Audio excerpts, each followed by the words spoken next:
Hello, welcome to Shrabani's kitchen. আজকে বানাবো chicken korma.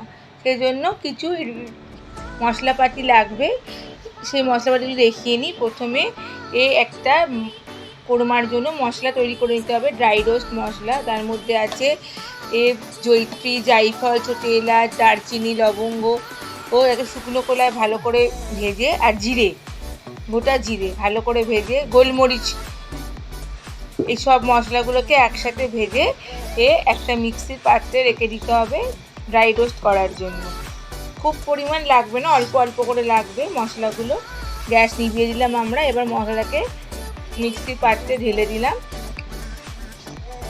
এরপর লাগবে গ্রেভি করার জন্য পেঁয়াজ কুচি, নুন, চিনি, জাফরানে ভেজানো দুধ, আর মেন ইনগ্রিডিয়েন্টস হচ্ছে মাংস, আদা রসুন পেস্ট, মরিচ গুঁড়ো, কাশ্মীরি লঙ্কা গুঁড়ো এবং এমনি লঙ্কা গুঁড়ো ভালো করে মাখিয়ে রেখে দেওয়া হয়েছে।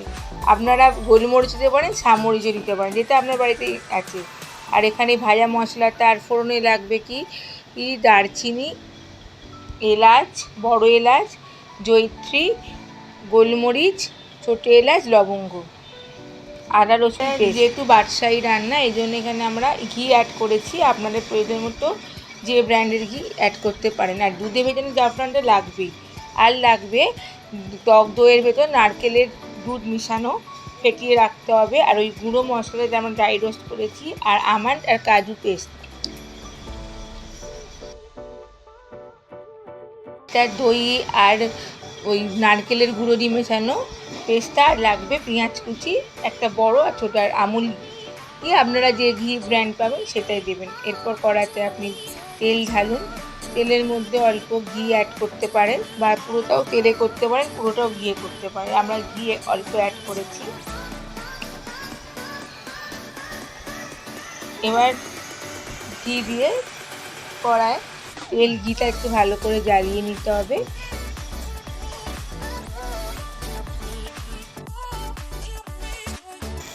তেলটা কড়া সারা গায়ে মাখিয়ে নিতে হবে। এরপর ওর মধ্যে আস্তে আস্তে ওই ফোড়ন যেইগুলো আমরা রেখেছিলাম, গোটা গরম মশলা, জয়িত্রী, গোলমরিচ, এইগুলোকে, বড় এলাচ, এইগুলো ভালো করে ফোড়ন দিয়ে এর মধ্যে সামান্য চিনি অ্যাড করতে হবে। একটু মশলাটা ভাজা হয়ে গেলে তার মধ্যে কেটে রাখা পেঁয়াজ অ্যাড করতে হবে।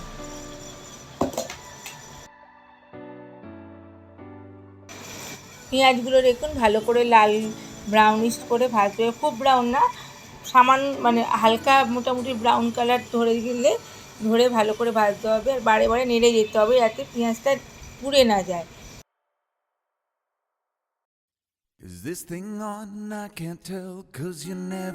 এর মধ্যে আদা রসুনের পেস্টটা দিতে হবে। আমরা ম্যারিনেশনের সময় আদা রসুন পেস্ট দিয়েছি, আর এখনও আদা রসুনের পেস্ট দিচ্ছি। আপনারা মাংসের পরিমাণ বুঝে পেঁয়াজ আদা রসুন পেস্ট দেবেন। দেখুন পেঁয়াজটা ব্রাউন করে ভালো করে ভাজা হয়ে গেল। ও গ্যাসের ফ্লেমটা হাইতেই রাখবেন।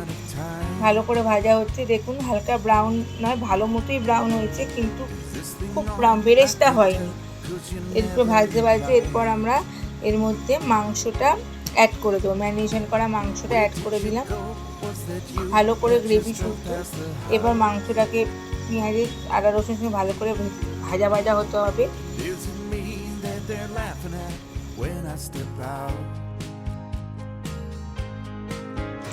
এইবার মাংসের কালারটা চেঞ্জ হয়ে গেছে। আর আমরা যে গোটা গরম মশলা, গোলমরিচ, জায়ফল, জয়িত্রী এগুলো ভেজে রেখেছিলাম, সেই মশলাটা একটু ওপর থেকে ছড়িয়ে দেবো। মাংসের কালারটা একটু খুব সুন্দর একটা ব্রাউন কালার এসেছে, কিন্তু দেখবেন বারবার নাড়তে থাকবে, মাংসটা পুড়ে না যায়, তাহলে কিন্তু তেতো হয়ে যেতে পারে মাংসটা। এবার চাপা দিয়ে আমরা রেখে দেবো, এবং মাঝে মাঝে চাপাটা তুলে 4 মিনিট অন্তর নাড়তে থাকবে, যাতে তলাটা ধরে না যায়। এরপর মধ্যে অ্যাড করব দই আর নারকেলের দুধ মেশানো ও পেস্টটা। এটা দিয়ে ভালোভাবে নাড়তে থাকবো। ও দেখুন আস্তে আস্তে মাংসের রঙটা কি সুন্দর আসছে। এর মধ্যে হলুদ অ্যাড হবে না, কিন্তু আপনারা ইচ্ছা করলে লঙ্কা গুঁড়ো অ্যাড করতে পারেন। আমরা লঙ্কা গুঁড়ো মাংসে অ্যাড করেছি বলে অ্যাড করে, যদি ঝাল আপনাদের মনের মতো না হয় তাহলে ওর মধ্যে লঙ্কা গুঁড়ো অ্যাড করতে পারেন আরেকটু, আর নুন দেবেন যাতে মাংসটা সিদ্ধ হয়ে যায়। এরপর বারে বারে মাংসটাকে নাড়তে হবে এবং চাপা দিয়ে রেখে দিতে হবে যে মাংসটাকে সিদ্ধর জন্য।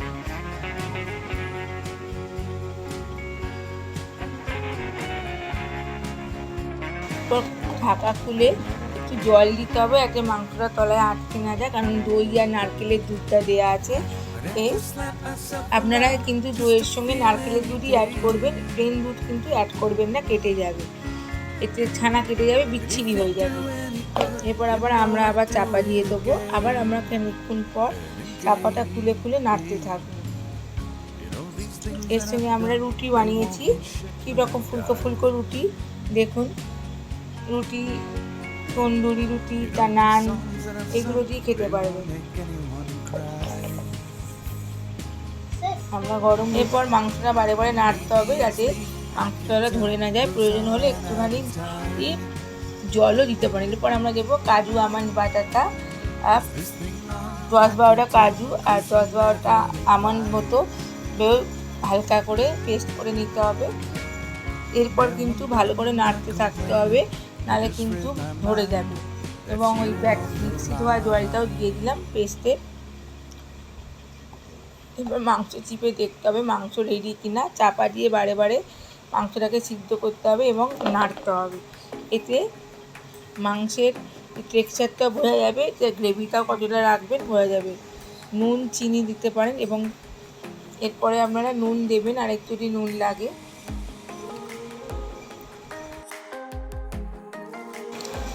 ঝালটা কম লাগছিল বলে আমরা লঙ্কা গুঁড়ো অ্যাড করেছি আর একটু, আপনারা প্রয়োজন হলে দিতেও পারেন, নাও দিতে পারেন। কাঁচা লঙ্কাও ফাটিয়ে ওর উপর দিতে পারেন। এরপরে আমরা চিনিটা অ্যাড করে দেবো যাতে, আর এরপর কিন্তু কোনোভাবেই চাপা দেওয়া যাবে না, কারণ এরপর কিন্তু তলা আটকানো শুরু হয়ে যাবে।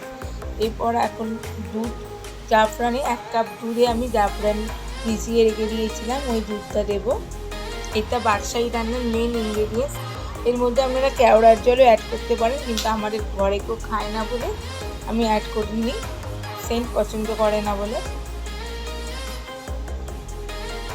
এর মধ্যে আমরা জাফরানে দুধটা জলটা দিয়ে দিলাম, এটা খুব সুন্দর ফ্লেভার আসবে আর খেতেও খুব সুন্দর হবে।